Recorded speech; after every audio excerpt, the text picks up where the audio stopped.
بسم الله الرحمن الرحيم. بسم الله الرحمن الرحيم والصلاة والسلام على رسول الله.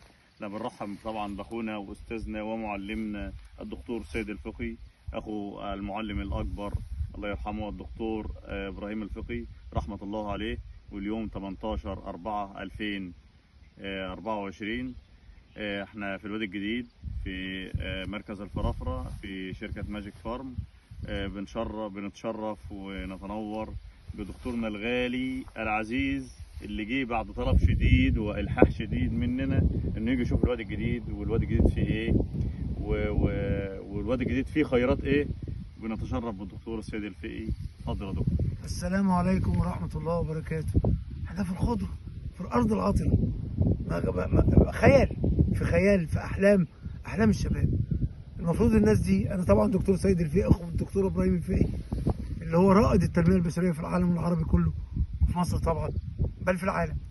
وأنا أخوه اللي بيقولوا عليا عميد التنمية البشرية وأبو التنمية البشرية وفاكهة التنمية البشرية. إيه ده اللي أنا فيه ده؟ أصروا إن أنا آجي وأشوف أرض الفرافرة، أرض الوادي الجديد، أرض الوادي السعيد اللي جاء الإسكندر أكبر حصان عشان ياخد خيراته يوديها الإمبراطورية الرومانية الغربية. طب فين إحنا يا مصريين؟ فين إحنا يا شباب؟ ناخدوا خيرنا.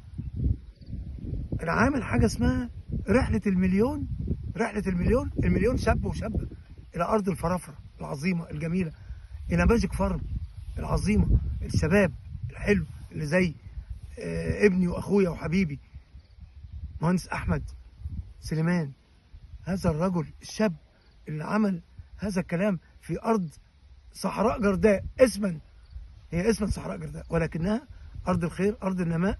يلا على التنميه المستدامه، يلا بينا. والسلام عليكم ورحمه الله وبركاته. ده طبعا برسيم حجازي اللي احنا قاعدين فيه، ده برسيم حجازي، وده نخيل على الله بجوار البرسيم او الله على حدود البرسيم زي ما حضراتكم شايفين كده. الله. وعلى الله تيسير الحال والامور ان شاء الله. واحنا اتشرفنا بك يا دكتور، وحضرتك شرفتنا ونورتنا، وان شاء الله بارك الله فيك. احنا اخذنا وعد من الدكتور وبنقوله دلوقتي ان الدكتور خلاص في التزام دلوقتي، في وعد منه ان كل شهر ليه عندنا 29 يوم في 30 يوم.